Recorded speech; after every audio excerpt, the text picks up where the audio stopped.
Quanto eu teria se eu tivesse investido na economia chinesa? Quanto eu teria se eu tivesse investido na economia japonesa, no Brasil, nos Estados Unidos e nas empresas de crescimento americanas?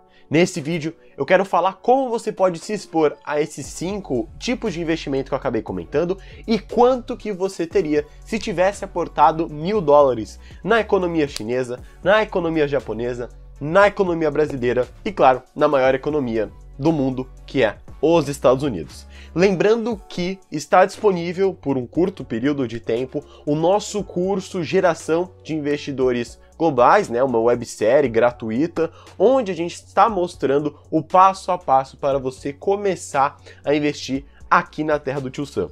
A gente chegou a montar e trazer mais sobre montagem de carteira, falamos sobre mudança de mindset, falamos sobre formas que você pode otimizar o seu investimento no longo prazo, falamos sobre escolha de ações, escolha de ETFs, muito conteúdo completo aquilo e de forma gratuita, tá? Mas claro, por um curto período de tempo. Então clique aqui no primeiro link na descrição, se inscreva e venha fazer parte dessa geração de investidores globais, combinado? Então, chega de enrolação, mas antes de tudo eu quero pedir seu like, que você se inscreva no canal e vamos para o nosso vídeo.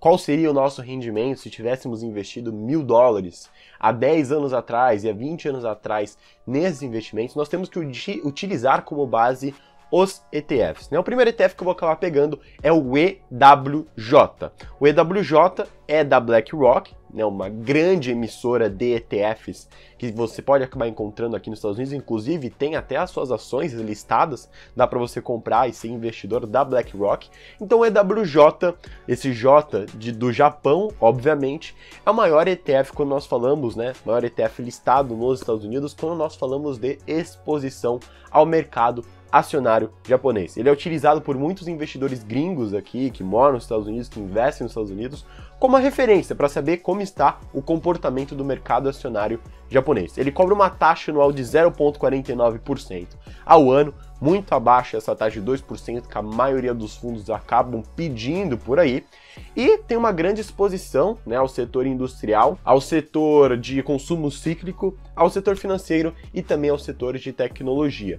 Vou deixar aqui na tela só para você conseguir observar a exposição desse ETF EWJ por setor e as top 10 ações aí que esse ETF acaba tendo exposição. Você tem ali Toyota, você tem SoftBank, diversas outras empresas japonesas, tá?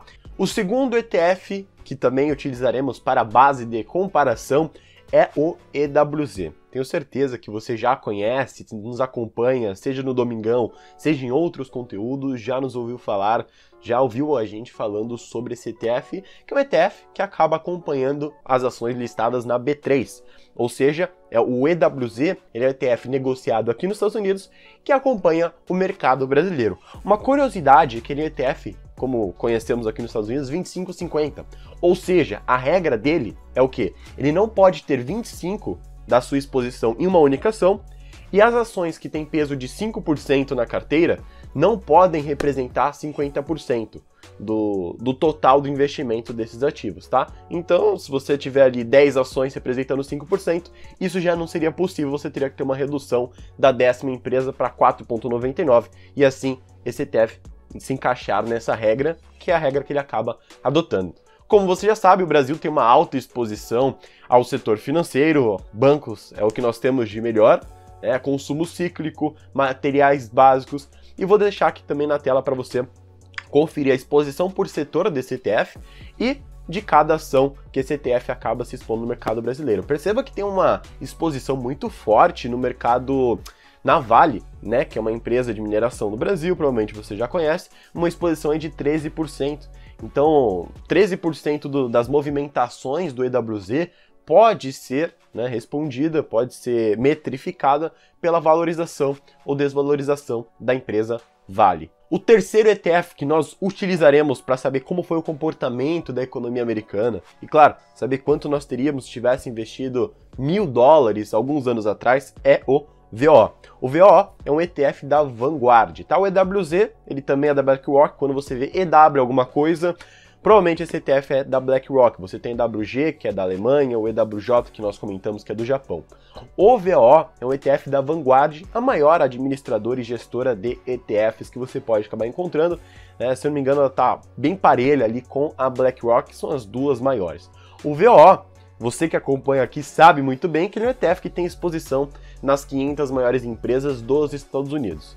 Então todo ETF, para ele existir, tem que haver um índice previamente. O índice de referência do VO é o índice S&P 500. Ele cobra uma taxa muito baixa, de 0,03% ao ano, né? Uma taxa muito pequena, a mesma taxa que o IVV acaba cobrando, né? Mas o IVVB11 cobra uma taxa 8 vezes maior, 9 vezes maior, se eu não me engano, que é o ETF que você tem listado no Brasil.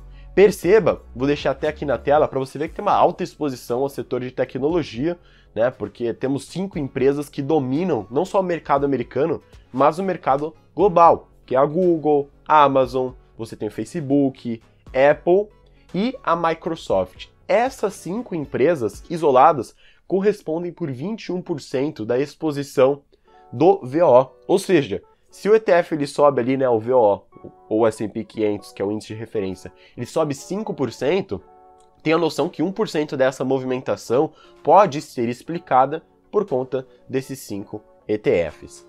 O quarto ETF de referência é para a gente observar um pouco mais o comportamento das empresas de crescimento americana. O famoso QQQ é um dos ETFs mais conhecidos aí mundialmente. Ele acaba rastreando 100 empresas que estão listadas na Nasdaq, uma bolsa americana, não financeiras. Então você não vai ter Berkshire Hathaway, você não vai ter JP Morgan, Bank of America. As empresas do setor financeiro acabam não entrando no ETF QQQ. Ele cobra uma taxa de 0,20% e o QQQ é conhecido, né, mesmo não sendo o objetivo dele, como o ETF de tecnologia. Porque grande parte das empresas listadas, né, empresas de tecnologia que estão listadas, elas acabam sendo listadas na Nasdaq. Você pega o caso do Google, até a própria XP, uma das maiores corretoras no Brasil, acho que a maior corretora brasileira, está também listada na Nasdaq. Uma curiosidade até sobre a dinâmica do mercado, eu acho que isso vale a pena ser dito, né? Essa supervalorização das empresas de crescimento. No mercado sempre tem esse dilema, né? Quais são as empresas que se valorizaram mais no longo prazo? As empresas de crescimento ou as empresas de valor, né? Empresas de valor são aquelas mais consolidadas, que pagam mais dividendos e normalmente, por não ter uma espera de crescimento muito forte nessa empresa, elas estão sendo negociadas a preços mais baixos. Então empresas gigantescas, sei lá, Walmart, JP Morgan, algumas empresas do segmento de saneamento básico, algumas empresas de energia elétrica, são consideradas de valor. Porque, bem, grande parte das pessoas aqui nos Estados Unidos já tem energia, já tem água, já estão ali num banco, e elas são empresas consideradas valor. Tá? Agora, empresas de crescimento são essas disruptivas. Né? Tem uma receita crescente, normalmente os seus preços eles são mais elevados do que a média de mercado. Então, se você pegar o caso de Amazon, PL de 100. Isso quer dizer que tá caro? Não, mas é uma métrica, né, que o mercado acaba utilizando para a gente conseguir perceber o valor da empresa comparando com o seu preço. E de um tempo para cá, as empresas de crescimento têm superado as empresas de valor. Tanto que a gente consegue ver que alguns investidores de valor, como até o Warren Buffett, têm performado na média durante esses últimos anos, dado essa valorização das empresas de crescimento. Há empresas como Apple, Amazon, Facebook, Tesla, entre outras empresas que provavelmente você já ouviu falar. Tem até um gráfico interessante que é legal ser mostrado, comparando, né, fazendo essa divisão entre empresas de crescimento e empresas de valor. Perceba que a gente está no segundo topo ali, o primeiro topo foi deixado ali na bolha.com, mas se a gente for entender um pouco mais o que estava acontecendo nesse cenário, nos anos de 2000, justamente uma supervalorização das empresas de tecnologia, empresas eram criadas e já eram listadas, né, empresas de internet, foi uma euforia muito forte por esse setor, e claro, descolou totalmente da realidade, houve uma bolha nesse segmento, empresas de valor, esses bancos, consumos não cíclico, as empresas já consolidadas não se valorizaram. Então a gente está no segundo topo ali nesse momento, onde a gente tem uma hipervalorização das empresas de crescimento e as empresas de valor ainda valorizando, né, mas apanhando um pouco para conseguir apresentar uma certa valorização que não cabe à empresa de valor, mas sim na empresa de crescimento. Eu quero saber de ti agora. O que você acha sobre isso? Você acha que no longo prazo essa bolha vai acabar estourando? Essa tecnologia é algo temporário? Ou você acha que agora os bancos vão começar a performar melhor do que veio performando? Quero saber de ti o que você acha desse lado de valor e de crescimento. Acha que o mercado vai voltar o seu olhar para o valor ou vai continuar nessa euforia do lado de crescimento? Deixa aqui nos comentários, eu quero muito saber a sua opinião. Bem, e como vocês podem notar, até nessa imagem na tela, 63% do QQQ é voltado às empresas de tecnologia, né? Então você tem um peso muito forte aí para Apple, para Amazon, Facebook, a Google A e a Google B, seriam como ações preferenciais e ações ordinárias no Brasil. Então, é um ETF muito exposto aí a empresas de crescimento. E o último ETF para nós finalizarmos essa comparação é o MCHI. É um ETF que ele possui uma ampla exposição ao mercado acionário chinês. Vale uma curiosidade que grande parte dessa exposição está voltado a empresas de tecnologia. Você tem a Alibaba, você tem a Tencent, você tem a JD, que é uma empresa de e-commerce também, e do setor financeiro, tá? Vou deixar aqui na tela para você conseguir perceber essa proporção e entender um pouco mais da exposição desse ETF. Ele acaba cobrando uma taxa de 0,59%, um pouco acima do que eu considero válido para trazer na minha carteira. Então, vamos ver aí quanto que você teria se tivesse investido nesses 5 ETFs, no EWJ, no EWZ, no VO, QQQ e o MCHI. Bora lá! Então eu estou aqui no site, tá? Eu já estava fazendo até a comparação do Portfolio Visualizer, que é um site bem interessante para você fazer backtest, aí, testes dos seus portfólios, do que tinha performado melhor, do que, enfim, né, no histórico. Claro que rentabilidade histórica não quer dizer uma rentabilidade futura, né? Eu estou olhando para cá porque a tela está para essa direção. Então eu coloquei aqui ano após ano uma comparação, começando nos anos 2000, ainda até em 2020, com montante de $1.000, que foi o que a gente acabou falando, sem rebalanceamento. Vamos colocar aqui até porque só vai ser um ativo. Bem, aqui tudo configurado. Então eu coloquei aqui o EWJ, né, que o ETF do Japão, o EWZ do Brasil e o VO. Eu vou comparar esses 3 primeiros, depois a gente pega os últimos 2 aí, comparando com o vencedor. Fechado? Então se a gente descer aqui, ó, e cair analisar portfólio, nós vamos ter aqui o primeiro portfólio 100% de exposição em EWJ, o segundo 100% de exposição em EWZ e o terceiro 100% de exposição em VO. Tá? Aqui nós temos o gráfico comparando desde os anos de 2010, tá? Porque alguns ETFs aqui eles são mais recentes, não tinha todos esses ETFs aqui no ano de 2000, que foi o que eu peguei. Então ambos começaram com R$1.000. Se a gente for colocar aqui, ó, o portfólio 2 foi o que pior performou, né, trazendo uma desvalorização de 48%, né, saiu de 1.000, foi para $522, que é o ETF com EWZ, né, então a gente percebe que a economia brasileira apanhou desde então, né, e não conseguiu retomar ali até o topo que foi no período de 2008, ali durante o governo do Lula, onde teve toda aquela euforia de commodities, e foi um crescimento absurdo aí para o Brasil. O portfólio que melhor performou foi o portfólio amarelo, transformando $1.000 em $3.479, que é o portfólio com VO, né? E o outro, que é o EWJ, trouxe uma rentabilidade aí de 1.694%, tá? Então a gente consegue ver que a economia americana, né, foi a que melhor performou aí quando nós comparamos Japão, Brasil e Estados Unidos, certo? Aqui você tem um retorno anual, você pode observar a taxa aqui de crescimento. Nos últimos 5 anos, o portfólio 3, que é o portfólio com VO, entregou uma rentabilidade de 12% ao ano em dólar, né? E no todo 2,45%. O portfólio 2, que é o portfólio com EWZ, trouxe uma rentabilidade de menos 0,84%, né? Um prejuízo. E o EWJ 4,61% em dólar ao ano, tá? Se a gente for comparar, vamos pegar aqui os outros dois. A gente coloca 100 nesse aqui, 100 nesse aqui e 100 no da China. Acho que a comparação mais interessante é com esse da China, né? A gente vê como foram as duas economias aqui. Então aqui a gente está comparando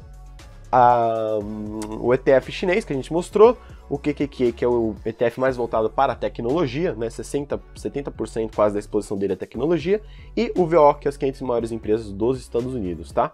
Se a gente colocar aqui num gráfico, o portfólio 1 trouxe uma rentabilidade de $2.361, o 2, $5.703, e o 3, $3.414. Então vamos ver qual é o portfólio 2, portfólio 2 é o portfólio com QQQ, né? Até porque eu comentei com vocês que foram as empresas que melhor performaram, né, nos últimos anos, e o QQQ tem uma alta exposição a essas empresas. O VO é o terceiro, e o último aqui é o portfólio 1, que é o da China. Então, se a gente for pegar o passado, claro que isso não quer dizer que a China vai continuar performando abaixo, tem essa briga entre os dois países, isso é algo bom ao meu ver, tá? Porque, claro, vai puxando um ao outro.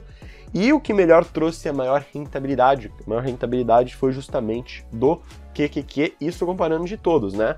O japonês trouxe 4,61%, o ETF da China 9,78% em dólar, o ETF de tecnologia 20% em dólar, que isso aqui é absurdo, e o último ETF, que é o ETF do VO, trouxe uma rentabilidade de 13,71% em dólar.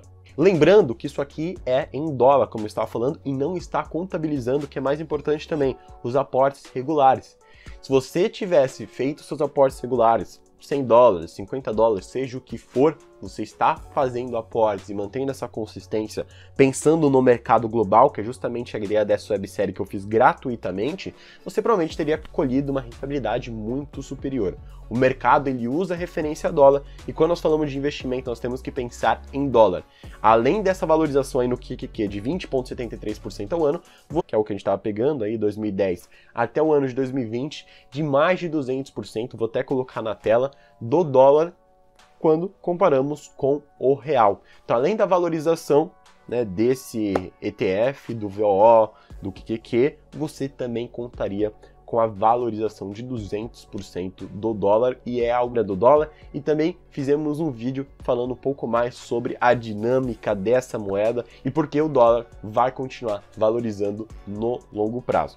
Combinado? Então, muito obrigado aqui a sua participação, eu espero que você tenha gostado. Lembrando que nós fazer algo seguro, dolarizar a sua carteira e utilizar estratégias para proteger seu patrimônio na crise. Então tá disponível esse produto R$ 99, o link estará aqui na descrição, são 4 documentários contando um pouco mais da história das duas moedas, como foi a dinâmica, por que o dólar estruturou como ele está, como é que foi o comportamento do real nisso tudo. Vai ter aula também extras de ciclos de mercado, aula sobre proteção de carteira, aula sobre como abrir conta em corretora, então algo completo para que você realmente consiga começar a pensar como um investidor global. Muito obrigado pela sua presença, não se esqueça de compartilhar para o seu amigo que quer começar a investir no mercado global e não tem ideia qual ETF acabar adotando, como vai começar e dar o seu primeiro passo. Não se esqueça de deixar seu like, deixar aqui nos comentários sua dúvida e eu te vejo numa próxima. Tchau, tchau!